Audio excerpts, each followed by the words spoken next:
E aí, cara, eu tava trabalhando. Depois que eu voltei da Austrália e me formei, eu voltei para a empresa dos mosquitos. Então eu trabalhava treinando equipes de saúde. Então eu treinei, assim, talvez milhares de agentes de endemias. Não sei os números exatos, porque as turmas tinham 30, 60, 70 pessoas às vezes. Então o pessoal que é agente de controle da dengue me conhece muito. Porque eu viajei muito Espírito Santo, viajei Rio Grande do Sul, viajei Ceará também. Conheci muita cidade do interior, então a gente conhece o estado mesmo, conhece tudo. Aquilo me deu uma experiência de vida muito legal. E aí, estava trabalhando com vírus, trabalhando com a equipe de saúde pública, sabendo a dificuldade que esse povo estava vivendo, e aí chegou a pandemia. Trabalhava exatamente com controle de epidemia, só que de outro vírus. Então, quando explodiram os casos na China e na Itália, não sei se você lembra daqueles caminhões de corpos e tal. Assustador. Pois é, a gente ficou super assustado porque não tinha noção, assim, de nada. A gripe suína, você passou... Não, a gripe suína eu nem tava na faculdade. Eu tava iniciando a faculdade. Porque faz tempo já, né? Foi em 2009, 2010. Ah, tá. E aí você começou a ver essas notícias, e aí? O que você E aí, o que imaginou aconteceu? com a tua experiência? Cara, eu trabalhava exatamente com relatório de epidemia. Então, quando começa relatório de epidemia, você você predizer qual que é o comportamento da epidemia no médio e longo prazo. Então, eu trabalhava com dengue. É um comportamento diferente. Não é chutado, é baseado em quê? A gente faz modelo estatístico, a gente trabalha com os dados de clima. No caso de dengue, por exemplo, você tem que saber se vai chover, se vai fazer calor. Você usa Tudo isso muda... Influencia. É mesmo? Porque o mosquito, ele depende de água parada. Então, se chove, aumenta a umidade, aumenta a quantidade de depósito de água e aumenta a umidade do ar, ela faz com que os ovos eclodam. Isso é muito interessante, assim, o ovo do mosquito, ele não nasce na água. O mosquito precisa de umidade. Tá. Então, quando o ovo precisa de umidade, para ele sentir a umidade, ele abre e a larva cai na água. Entendi. Então, as pessoas acham que é a chuva que dispara o ovo, mas na verdade é um aumento de umidade. Não precisa chover para nascer mosquito. Ah, é? É. Isso é uma coisa que eu treinava o pessoal. Os pessoal, nossa, que legal. Eles não sabiam mesmo. O pessoal das equipes de endemias sofreram muito, porque eles não têm treinamento, não tem dinheiro para fazer treinamento, é muita gente. Né? São pessoal super humilde. Vale a pena, assim, demais conhecer a história deles se você quiser depois. Tem umas pessoas para te indicar. Tá. Mas com vírus a gente fazia o modelo. E mesmo fazendo sem noção, assim, porque a gente não tinha acesso aos dados reais da epidemia, tanto na China quanto na Itália. A gente só tinha acesso ao número de casos e número de mortos. E aí pegava o que era o modelo para gripe e tentava aplicar para Covid, que na época nem era chamado de Covid, eu acho.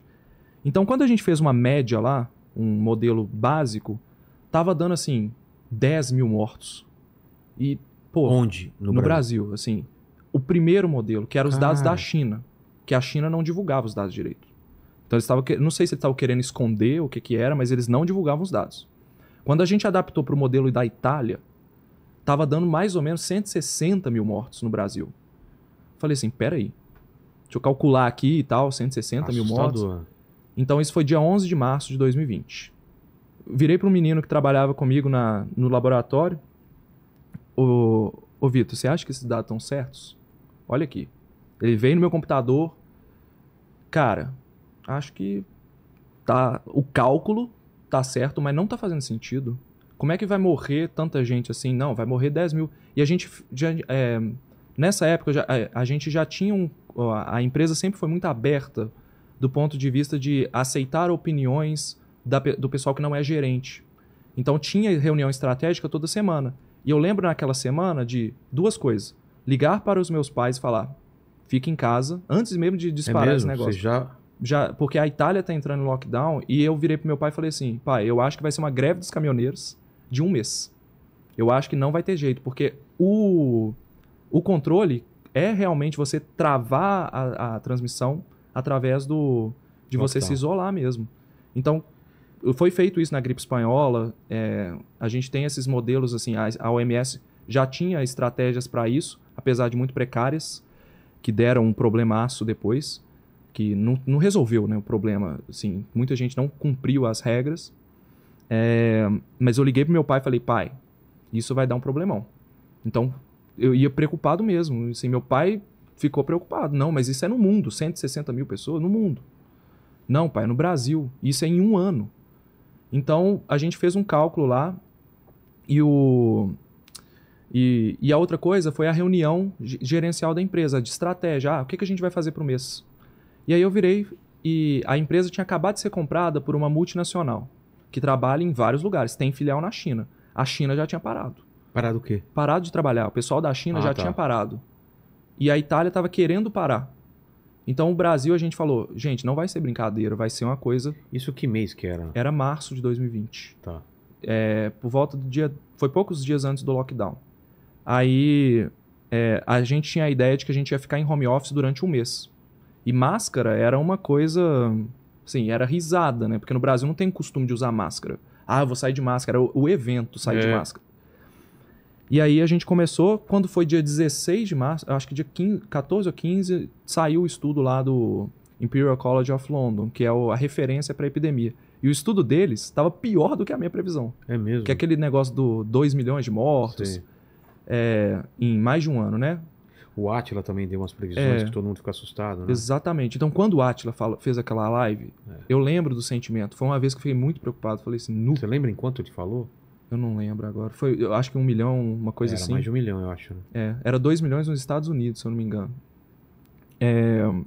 O que, na verdade, não se confirmou por causa das estratégias que foram tomadas no início. Porque quando você lida com epidemia, o quanto mais cedo você faz a ação, você previne o maior número de casos. Então é exponencial. Entendi. É igual ganhar dinheiro, vamos dizer assim. Os juros compostos. Quanto mais você coloca, né, no início, mais você vai ter lá na frente. Fazendo uma analogia ruim, porque ganhar dinheiro é bom, mas casos de Covid não é. Quanto mais casos você tem no início, mais pessoas vão transmitir aquilo e vai virar uma onda. Né? Então, pelas medidas que foram tomadas nos primeiros dias, a gente segurou realmente. Foi uma diferença ali de 1% no início, que fez uma diferença de 900 mil casos. Porra! Entendeu? O Brasil fez muito bem no início, depois foi desandando. É uma polêmica danada. Mas essa foi como começou o Olá Ciência do ponto de vista profissional. Porque com aquele conhecimento de epidemia, eu me senti, vendo principalmente o Átila, porque eu falava assim, cara, esse cara saiu, ele começou como a gente, fazendo vídeos de divulgação científica, de cultura nerd, no Nerdologia, e o cara agora tá sendo uma referência. Eu falei assim, cara, eu também tenho esse conhecimento. Aí virei pros meninos, aí Pássia tava sem... que minha esposa, ela estava sem trabalho, que ela tinha acabado o mestrado, eu também estava acabando o mestrado, e o Guilherme estava em casa. A gente juntou, falamos, vamos fazer os vídeos de forma profissional. Vamos montar um cenário, vai ter processo, vai ter recorrência, e tava lá, dia e noite fazendo vídeo. E foi isso que fez a gente crescer muito. Então a gente saiu de 40 mil para mais de 100 mil no primeiro ano, no segundo ano 1 milhão de pessoas inscritos, né? E agora a gente está quase nos 2 milhões aí. Mas a pandemia, ela foi tem muita coisa. Não é a pandemia que fez só a gente crescer, foi uma mudança. Uma virada de chave mesmo, de falar com as pessoas assim, eu vou te falar o que você precisa saber, o que você quer saber. Eu não quero te fazer você perder tempo vendo coisa técnica. Às vezes, os meninos me mandam pauta, né, muitas vezes, para eu revisar. E eu viro e falo, cara, isso aqui tá muito médico, muito clínico. A pessoa não quer saber qual é a bactéria, qual é o vírus que causa isso, em que caso vai dar isso. Ela quer saber, isso aqui tem risco de eu pegar? Qual remédio que eu tenho que tomar? Se eu pegar, o que eu faço? Entendeu? Atinge homem e mulher? Então a gente tem que estar ligado. O que pega para muita gente? Então, o Olá Ciência é essa questão de ser abrangente, né? A gente consegue falar com muito tipo de público e estamos testando outros formatos também. Então... Mas no caso da Covid ou de outras pandemias, dá para se fazer um estudo, dá para se fazer uma previsão de que provavelmente daqui a quantos anos vai ter alguma coisa nesse tamanho ou maior? Porque a impressão que deu é que a gente não estava preparado. Não. Ninguém... Cara, não foi uma coisa que, olha, vai dar merda e deu merda. Por que a gente foi pego tão despreparado assim? Cara, eu acho que havia um preparo do ponto de vista técnico de saber, porque a OMS faz treinamentos com doença, ela chama de doença X, né? Que são treinamentos para preparar equipes de saúde para lidar com essas situações. Mas a velocidade com que o vírus se espalhou era inimaginável, assim. Tem muito tempo que aconteceu algo semelhante, foi na gripe espanhola. Então, parece que os conhecimentos eles foram se perdendo, as pessoas foram esquecendo do problema, e a sociedade em geral também, ela não trabalhou em conjunto para poder resolver o problema. E é aí que falha, porque não é um problema só de saúde, é um problema social, um problema econômico. Você não tem como fazer um lockdown em país pobre. O Brasil, por exemplo, é considerado um país em desenvolvimento, né? Que a gente não consegue travar o pessoal em casa. Então, como que resolve isso? Então, havia muita parte técnica, mas não havia a parte econômico-social. Não havia um estudo, ninguém se preparou para isso. Como é que você segura o cara em casa? E o cara tem razão muitas vezes, ele não pode ficar em casa. Então, isso que eu acho que pegou, sabe? A gente não estava preparado para isso, não havia previsão para isso. Isso foi um baque em todo mundo, porque nós, da área de saúde, a gente tende a ser muito técnico. E aí esquece das ciências humanas, esquece da questão de você saber estudar os fenômenos sociais. Biologia, o pessoal brinca, mas é igual ciência exata. Não é que as coisas funcionam da forma como você estuda. O social é um negócio que você não consegue prever, o comportamento humano. Então, até hoje se discute, né, se o lockdown funcionou, se o lockdown fez diferença, se as máscaras funcionaram. A gente sabe que a nível individual, ou seja, se você ou eu usarmos máscara, a gente vai estar mais protegido. O risco de se pegar uma doença diminui, principalmente Covid e doenças respiratórias. Mas a nível coletivo, o que os estudos mostraram é que as máscaras não funcionaram. Por quê? Não entendo essa lógica. Não faz sentido, né? Pois é. A nível coletivo, como as pessoas têm comportamento diferente, usa a máscara errado, a máscara que é realmente feita de pano, não funciona muito bem. Você aplicar uma regra de todo mundo usar a máscara, você precisa, junto com essa regra, fazer treinamento, fazer fiscalização e realmente dar a máscara adequada. Se você deixar o pessoal usar, não funciona. Então isso dá polêmica até hoje. O pessoal, galera negacionista da ciência, tá vendo? Não funcionou. Mas na hora que vai ver é por quê? Porque o pessoal não foi treinado. Não dá nem pra culpar o pessoal que usou errado. A gente não tá preparado pra isso. Então acho que é isso, entendeu? E o que eu te falei sobre próximas pandemias? O que dá pra saber sobre isso? Próximas pandemias. Falando então, da variante agora também. Beleza. Essas novas variantes que estão surgindo, a pirola, sei lá como é que é, o pirula que me perdoe, mas tem aí as novas variantes, né? A gente já sabe que novas variantes vão continuar surgindo e que epidemias em geral de Covid, elas vão ser da seguinte maneira. Vai ter, a gente chama de bolsões epidemiológicos. São grupos de pessoas vulneráveis que vão pegar e vai ficar restrito àquele grupo. Então pode ser que um estado do Brasil tenha uma mega epidemia em algum momento. Mas o que acontece é que hoje, devido às vacinas e devido à imunidade da população de ter pegado a doença várias vezes, aquilo não se espalha como antes. Entendi. Então é normal que haja novas variantes. E a gente fica de olho. A gente no canal também fica de olho, as autoridades estão de olho, porque se uma sair do padrão esperado, a gente vai agir. Ou vacinando mais, ou reduzindo o contato entre pessoas. Então, é esperado. Covid nunca vai acabar. Infelizmente, é uma doença que nunca vai acabar. É mesmo? Não tem como gripe, eliminar?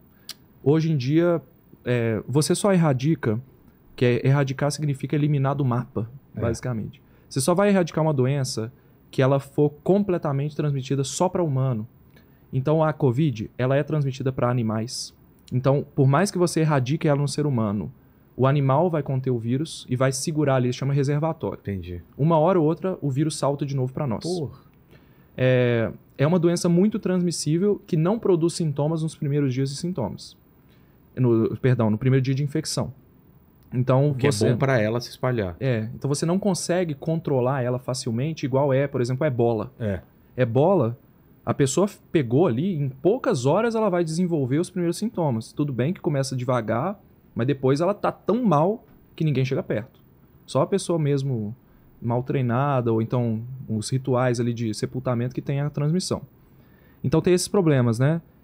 A questão de ser transmitida por via respiratória e pelo ar. Então se a gente tivesse aqui num ambiente fechado, por exemplo, e alguém aqui tivesse com Covid e ficasse aqui muito tempo, essa pessoa transmitiria pra gente sem a gente saber. Ou seja, é o método mais fácil que existe. Então é complicado controlar, né?